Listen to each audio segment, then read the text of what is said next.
ମୋ ନାଁ ବିବେକ ନାୟକ, ଘର ଧାମନଗର। ଗୋରୁ ତ ଅନୁମାନ କାଲି ରାତିରେ ପଡ଼ିଛି।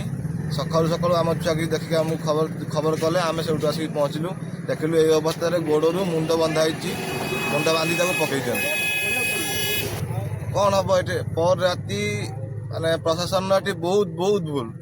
ପର ରାତି ଆମେ 4-5 ଥର ଥାନାରେ ଏଫଆଇଆର ଦେଲୁନି କି ଏଇଭଳିଆ ଆମ ଏରିଆରେ ଗୋଚାଲାଣ ହେଉଛି।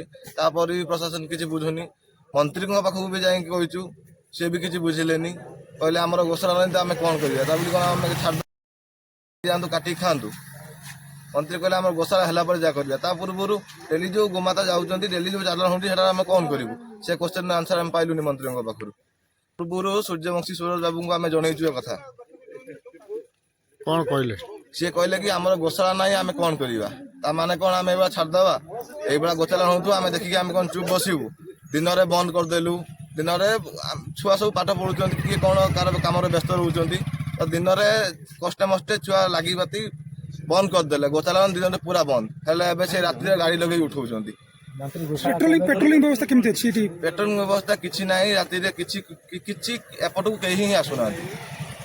ରାତିରେ ପୁରା ସୁନସାନ ରାସ୍ତା, ନୀରବ। ଯାହା ଖାଲି ଗାଈ ମାନେ ଗାଡ଼ି ଲଗେଇ ଗାଈ ଉଠଉଛନ୍ତି। ଚୋରା ଗାଈ, ଘର ଗାଈ, ଚୋରା ଗାଈ ସବୁ ରାସ୍ତାରେ ବୁଲା ଗାଈ ବି ଉଠେଇ ନେଇଯାଉଛନ୍ତି ରାତିରେ। କ'ଣ ଚାହୁଁଛନ୍ତି ବର୍ତ୍ତମାନ ଆପଣ? ଆମକୁ ନ୍ୟାୟ ଦରକାର। ଇଏ ଯେଉଁଭଳିଆ ଆମ ଗୋମାତା ପଡ଼ିଛି, ଆମକୁ ନ୍ୟାୟ ଦରକାର। ନହେଲେ ଆମେ ରାଜରାସ୍ତାକୁ ଓହ୍ଲେଇବୁ, ରାସ୍ତା ବ୍ଲକ୍ କରିବୁ, ଆମେ ଏଇଠି ବସିବୁ ଦିନମାନ। ଯେତେ ପର୍ଯ୍ୟନ୍ତ ଆମ ନ୍ୟାୟ ନ ମିଳୁଛି, ଆମେ ଏଇଠି ରାସ୍ତା ଉପରେ ବସିବୁ। ଆପଣ ପରିଚୟ ଟିକେ କହିବେ? ଜୟ ଶ୍ରୀରାମ, ଜୟ ଗୋମାତା। ମୁଁ ବିଶ୍ୱାସ ରଞ୍ଜନ ମୋ ଭାଇମାନେ ଏଇଟା ସବୁ ଜାଣିଶୁଣି ପକାଇଛି। ଗୋରୁଟା ଜାଣିଶୁଣି ପକାଇଛି। ଅଜାଣିତର କେହି ପକେଇବେନି ନା ଏମିତି ବାନ୍ଧିକି। ତାପରେ ବି ହିନ୍ଦୁ ଲୋକ କେହି ଏମିତି ବାନ୍ଧିକି ପକେଇବେନି। ଯଦି ବି ହିନ୍ଦୁ ଲୋକ ପକେଇବେ, ମରିଦିଆ ଗାଈକି ପଡ଼ିଆରେ ପକେଇବେ କି କେଉଁଠି ପକେଇବେ, ଆଣିଲେ କେହି ବି ପକେଇବେନି ହିନ୍ଦୁ ଲୋକ। ସେ ଜାଣିଶୁଣିକି ପକେଇଛନ୍ତି ଗୋରୁ। କେତେବେଳେ ଆପଣମାନେ ଦେଖିଲେ ଆକୁ?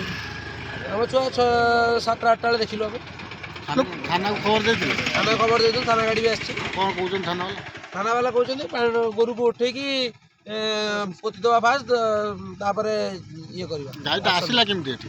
ଆଜ୍ଞା, ଗାଈଟା କେମିତି ଆସିଛି ବୋଲି ଅନୁମାନ? ଏଇ ବାଟେ ଗୋଚାଲାଣ ଡେଲି ରାତିରେ ହେଉଛି। ଡେଲି ରାତିରେ ଗୋଚାଲାଣ ହେଉଛି।